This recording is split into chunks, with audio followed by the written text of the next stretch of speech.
8:36 morning, you're watching and listening to Breakfast with Stephen and Anne. Right, shall we go through the newspapers right now? We've got with us Benjamin Butterworth from The Eye and former Conservative advisor Claire Pearsall. Welcome back. Looking very sunshiny, I must say. Right, where are we starting with? Oh, Claire, tell us about this new calorie cutting exercise. Oh, you see, now somebody's groaning next to me already. This is depressing. About snack labels. Now, I actually think this would be better. The proposal is to put on, say a Kit Kat, for argument's sake, the amount of exercise that you would have to do in order to burn that off. Now, I don't like calorie contents on labels. I think that is a really bad move, especially on restaurant menus. I think it causes a whole heap of problems. But you think this is better?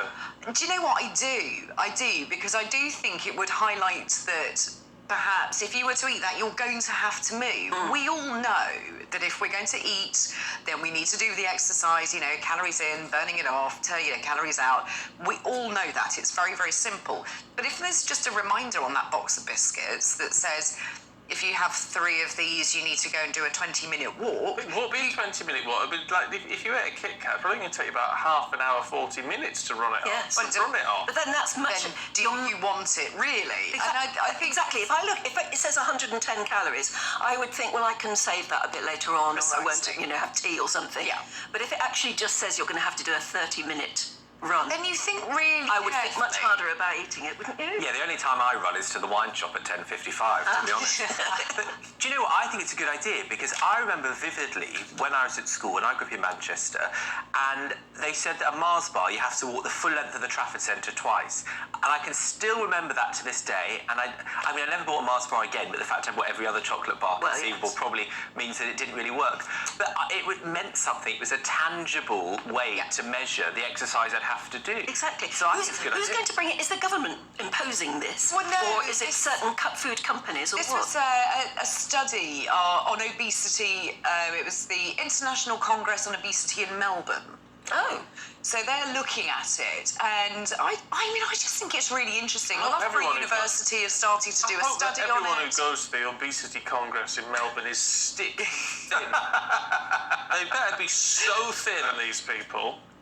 What? Don't worry, you can still have a chocolate treat. If they're not stick thin, there's something wrong, isn't there? If they're attending obesity and telling us how to do our live lives. Maybe they understand how difficult it is, and they're just trying to find another way. I actually think that's better. I think that somebody that has suffered from an obesity problem is actually better placed to start looking at these measures, because they do understand. Yeah. Somebody that is... It's all do as I say, not do as I do.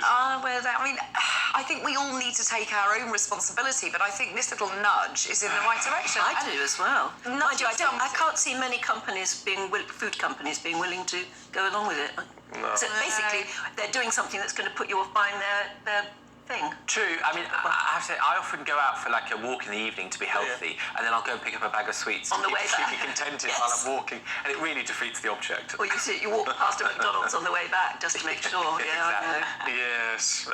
Benjamin, let's talk money then, should we? Guardian's got it on the front page, meeting with the Office of Budget Responsibility today. Yeah, so this is the people that sort of give advice on what effect a budget is likely to happen, and they offered Liz Truss that advice, and Kwasi Kwarteng, the Chancellor, and they refused that before last Friday's mini-budget.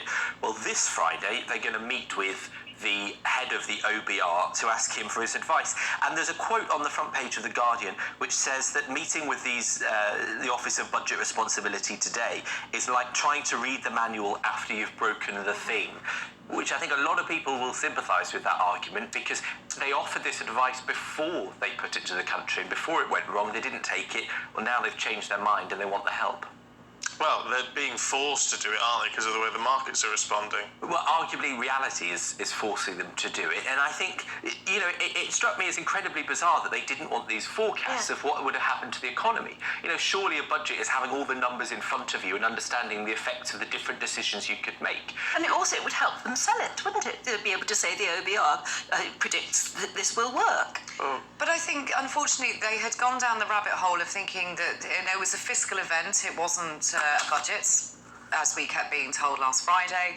And they'd gone so far down the route of saying this is what we must do that they believed it, and they didn't need anything, scattering up the press at all to take away from it. And then they sort of accepted that they needed to publish some of this advice, but it wouldn't have been until November the 23rd. And you just sort of think all of this was wrong and it was all the wrong way around.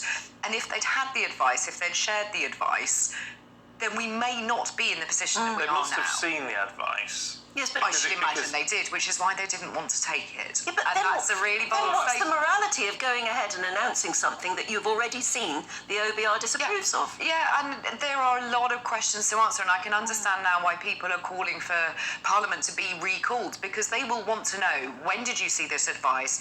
What did you think of it? Who did you speak to? All of those questions people want to ask, and they are very, very important, and they're just hiding away from it, and I think that's one of the worst things you can do. Yeah. Oh, well, we shall see what comes out of that if we hear anything at all.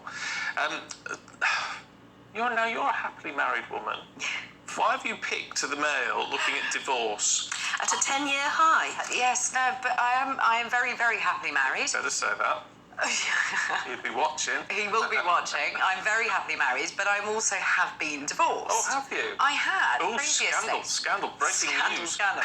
And it's a very, very painful, horrible process. And it was nasty. I had to go through a court case, I had a young baby, so a lot of things had to be decided. So it's quite saddening to see that divorce is at a 10-year high, because it means that other people are also going through that hell. But this no-fault law, I'm not sure quite how I feel about it. Divorce is a really tricky legal process, and it is emotionally very, very difficult, especially when there are children involved. I think people would assume that if there's no fault, it's almost the same as signing a piece of paper just going, oh, I don't love you anymore, bye.